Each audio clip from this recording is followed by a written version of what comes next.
You are listening to the Freedom Podcast with Van Moody. Our desire is that you begin to live in freedom every day. Freedom in your mind, freedom in your finances, freedom from the external pressures of life. Prepare to be transformed as we seek to be free, mind, body, and soul. Let's get started. Hi, friends. Welcome to the Freedom Podcast, where we explore a variety of topics that leads all of us to a life of freedom, purpose, and fulfillment. And in particular, each month, we get into one of what I believe is one of the most important topics as it relates to freedom, and that is financial freedom. And so each month that we get into financial freedom, I am honored to be joined by my brother, my co-host with the most, Pastor George B. Thompson, all the way from LA. And so we are super excited that you've joined us on today's episode because we are, there he is. We're going to jump into something, George, that is in many ways a follow-up to a hot topic. Oh my goodness. We got into your financial love language on a previous podcast episode, and we want to really do a part 2 to that and talk about financial intimacy. Let me first of all set the table, because when we talked about your financial love language, I began to really share how we all have a different love language financially. Many people are familiar with the love language concept in that we all have different ways that we communicate love and receive love. But when it comes to finances, guess what? We also have a different financial love language. And I laid the foundation of the really 4 types of financial love languages or financial types that we often have to experience, or we often are as we think about ourselves. I talked about the driver, and for them, money is success. I talked about the analytic, and how for the analytic, money is security. And I talked about the amiable, because for the amiable, money means love. And then I also talked about the expressive, because for them, money is about acceptance. And so we really, in a previous episode, began to break those 4 types, those financial types, financial love language types down. But what we want to do today, when we start talking about financial intimacy, is really dig into, so then how do they coexist? Maybe you're a driver and maybe you're in a relationship with an analytic, or maybe you're an analytic and you're in a relationship with an amiable, or maybe you are an amiable and you are in a relationship with an expressive. Once you understand your financial love language, the next question becomes, well, then how do we get along? How do we coexist? How do we make sure that we have healthy intimacy in the relationship and we don't tear each other apart because we look at finances and we have a mindset about finances that's totally different?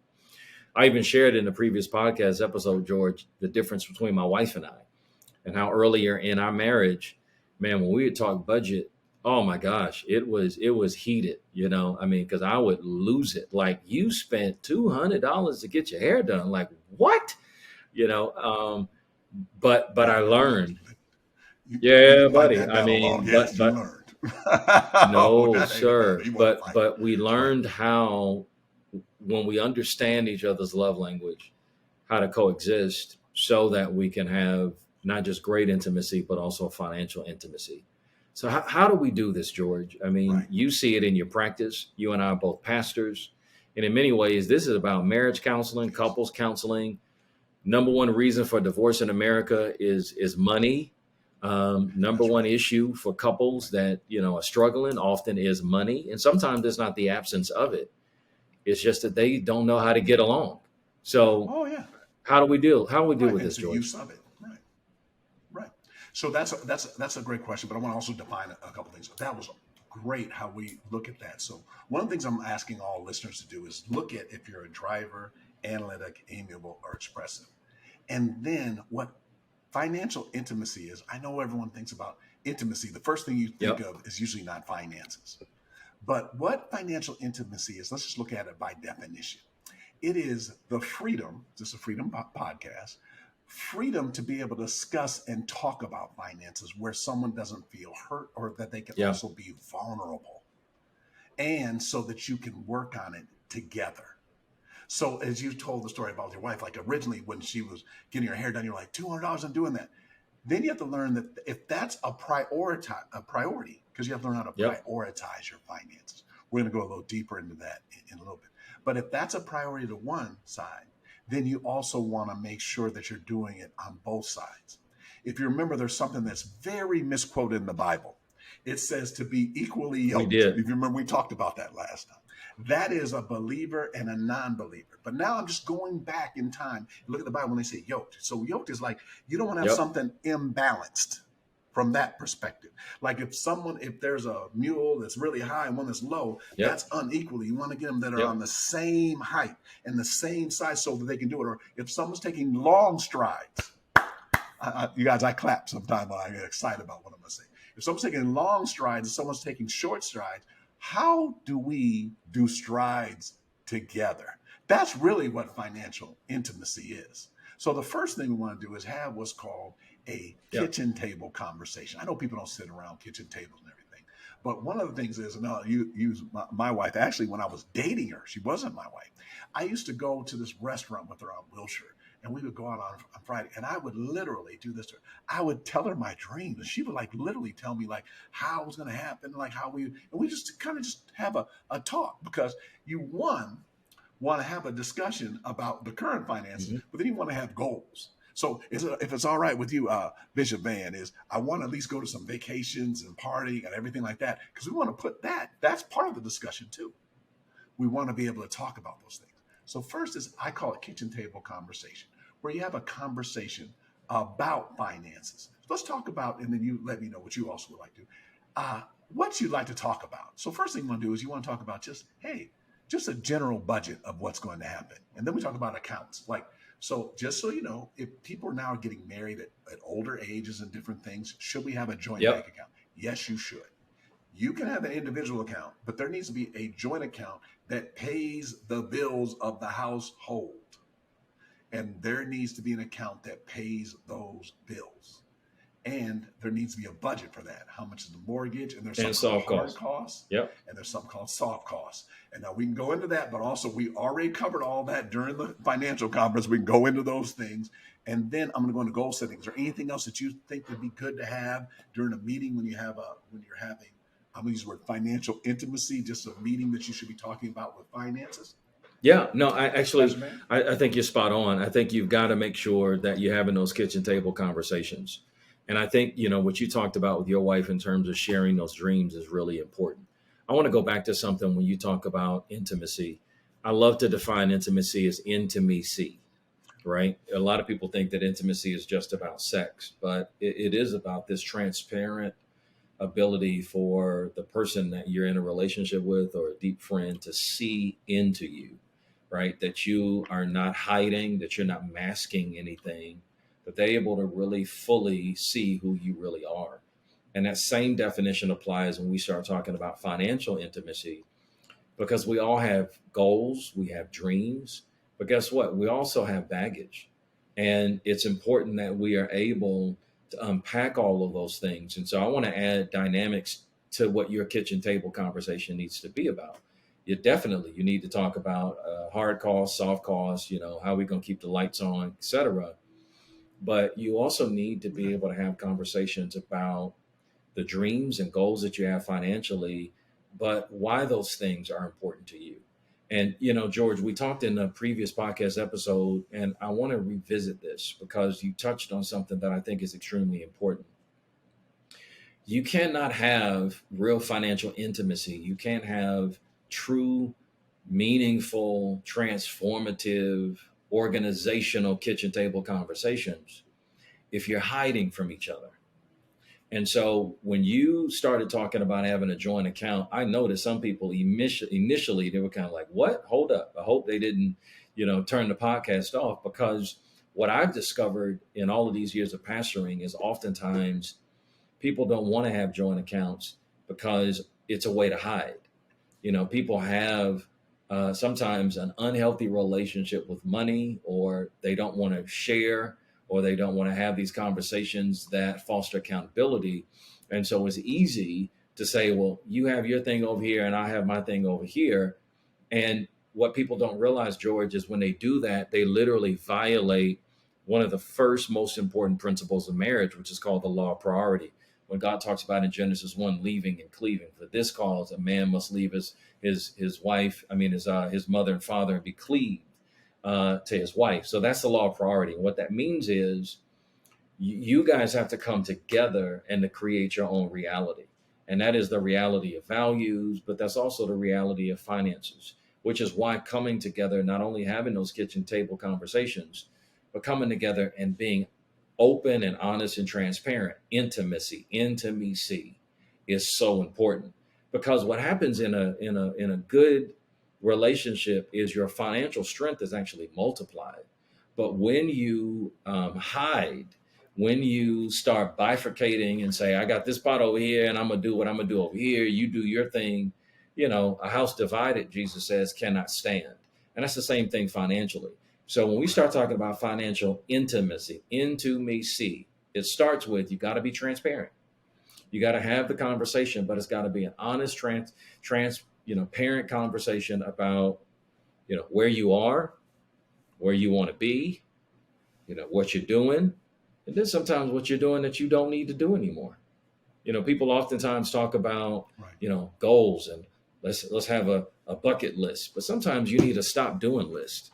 What are the things that you're going to stop doing so that you and your spouse, or you and the person that you're in a relationship with, can really be in sync for what you're trying to accomplish? George, I see a clap on you, so let me Right. get out of the way.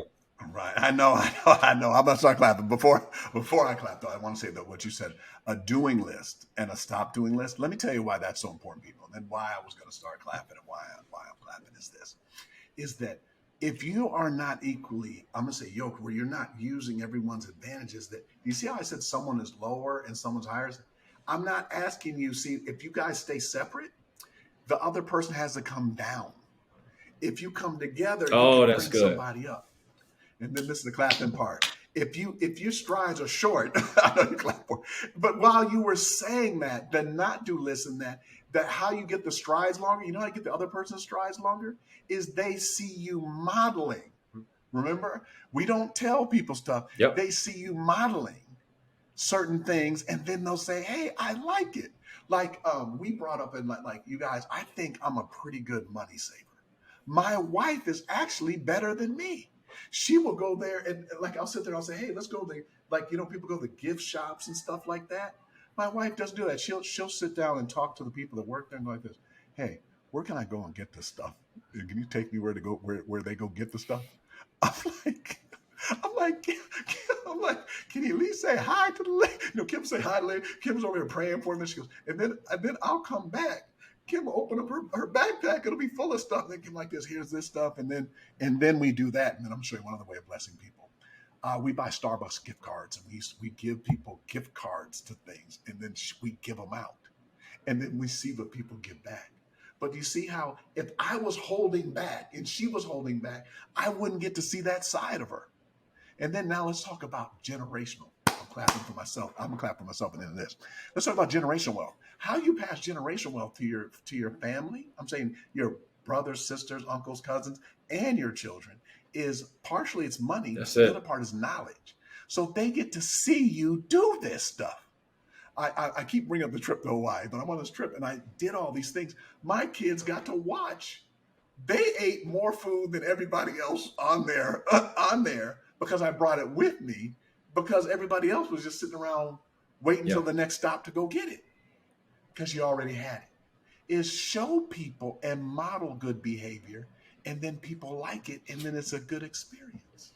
So you can do that when people are communicating and better. Then I said one last thing, but I gotta say this since we're talking about intimacy, and I want to make sure everybody, because whenever you bring up sex, see that people get excited when you say that. But let's just talk about being stimulated. Okay, so let's talk about stimulation. You know what? I'm gonna do something I usually don't do. I'm gonna talk about how my wife stimulates me. You know what thing she does that stimulates me? Okay, guys. All right, put your hands over your kids' ear. She saves money and it stimulates me. She'll be like this. Hey, George, guess what? I got this. I talked to me. I got this for 50% off. Or I got this. I'm like, go ahead. George, I got the bill paid. I got this. So what happens is Start looking. This is intellectual stimulation. Like by talking about saving money. Do you guys know spending a whole bunch of money? That's not stimulating. So what happens is I'm now going to jump into Bishop's fan relationship with Ty. I'm sure somewhere along the line she'll say, "Hey, we did go on this trip that we did all this stuff. She did get her hair done, but guess what? On our way back out, we Yeah. saved on this. Yeah. We did that." Well, So it you know what, works George, together. you just brought up a really huge point. In a previous session I've done in marriages, I talk about, you know, the most important needs for a woman versus the most important needs for a man. And I think we probably need to visit that again on this podcast episode. But I want to give one away because when we start talking about stimulation, it's interesting. You know, we're going to keep the podcast PG, but it's interesting that people should note that there is a correlation between financial security and relational intimacy. And I'll tell you why. Because one of the number one needs of a woman is actually security. And what I found is, and there's so many studies out there that when a woman feels secure, you know, that the family's going to be taken care of, that the roof is going to remain over her head, it heightens intimacy in other areas in the marriage and in the relationship. And so I want to say that to all of the individuals listening to this podcast. Please don't bifurcate this and think, oh man, financial intimacy is not a big deal. You know, what are these guys talking about? I'm only concerned about the other kind of intimacy, but they actually do go together.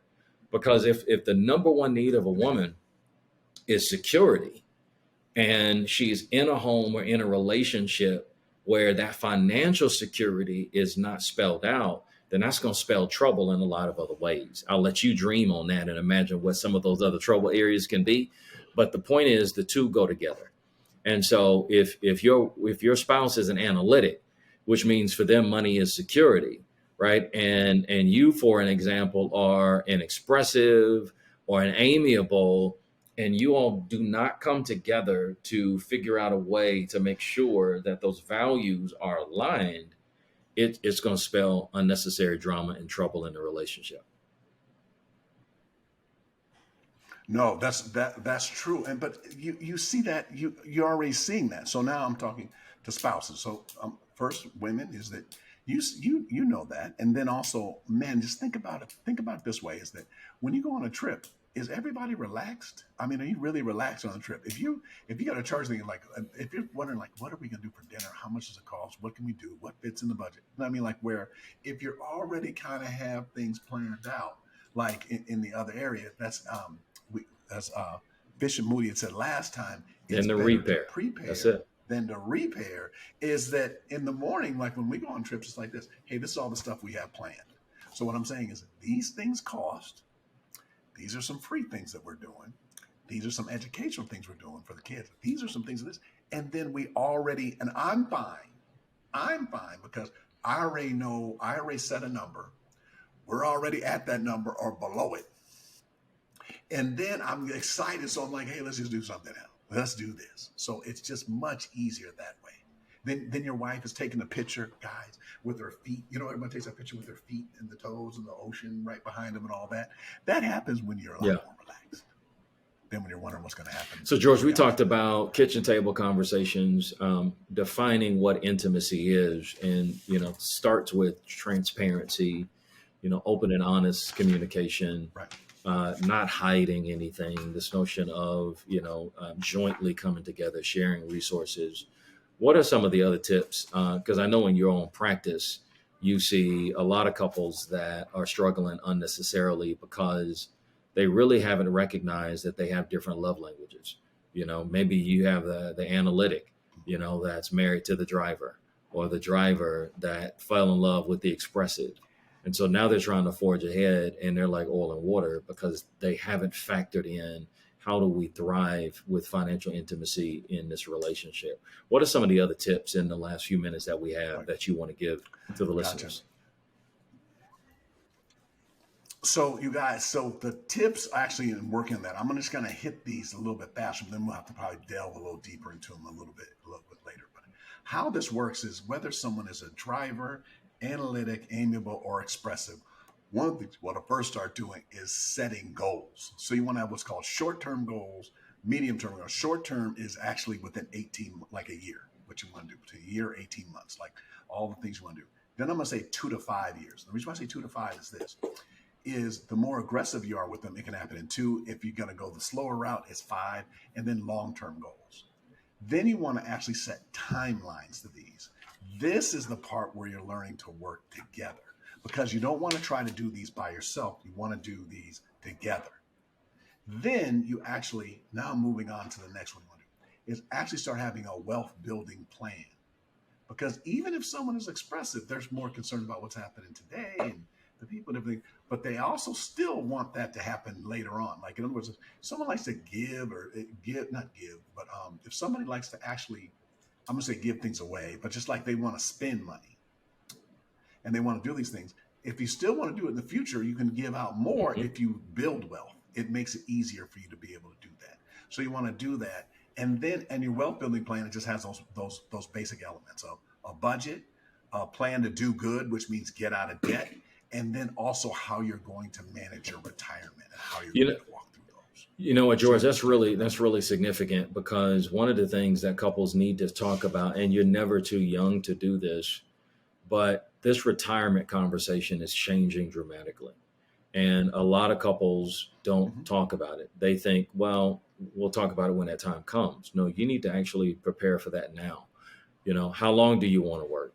When do you want to retire? What does retirement look like? For some people, retirement looks like getting a Barca lounger and kicking their feet up. For others, retirement is a transition in life and doing other things. But whatever you want to do will require a financial plan. And I've also seen, when we talk about breakdowns in financial intimacy, I've seen couples who, because they haven't discussed that, they get to that point in life, and it's not defined by an age. You know, I know individuals that retired from one career in their 40s because they wanted to start a business. You know, I know individuals that sold a business in their 40s and started another business, right? So it's not about getting to 70 or 65. It's about, though, having the conversations and saying, okay, this is kind of my long-term plan.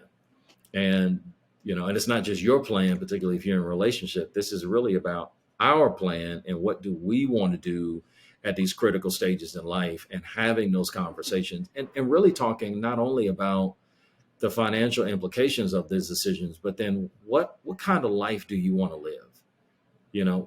What is absolutely necessary?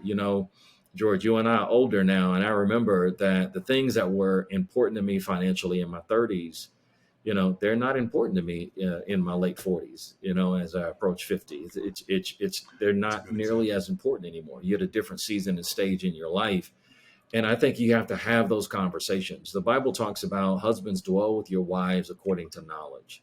And so when we start talking about financial intimacy, you got to have that knowledge. You got to know, where are they? What's important to them at this stage in their life? The worst thing you can do is to give someone what they used to need, or even something that you think they need that they don't need anymore.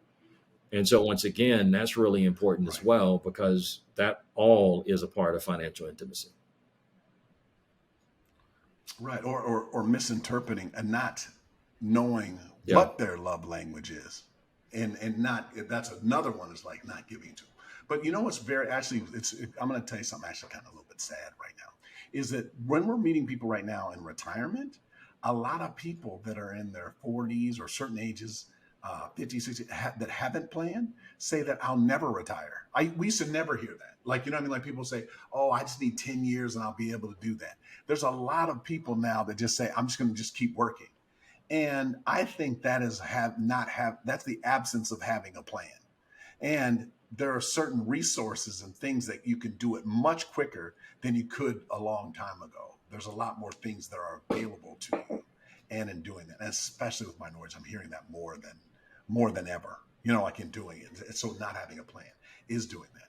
On the encouraging side, though, what I'm hearing is that we used to not want to do estate planning as much, because this is also part of the kitchen table conversations. Estate plans like wills, trust, powers of attorney, and everything like that. And then, Pastor Man, I have to come back to you on this one. I think the pandemic is the reason why is that when the pandemic hit, people are like, wait a minute, where's mother's paperwork? Where's father's paperwork? Where's my paperwork? My kids want the paperwork. Like, because when people went in the hospital, they couldn't just come back. You couldn't go in there and see them. You couldn't go in there and get nothing signed. You couldn't come in there and do that. You were doing, and it just changed the whole game in that area. So I think that not having a plan now has way more consequences than it did in the past, or just always had in the past, but that you can make some decisions right now that can change the trajectory of your entire family. Yeah, if you just make them.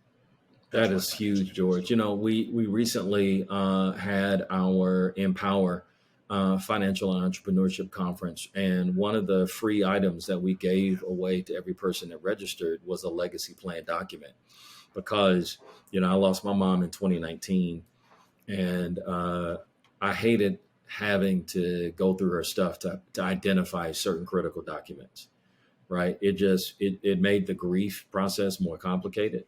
It made everything more complicated. And so one of the things, as you talked about, estate planning is an important conversation, but then also having all of that information in one critical place is extremely important. So I want to encourage our listeners, if you were not a part of our Empower Financial and Entrepreneurship Conference, you can go back, you can get access to that content on demand.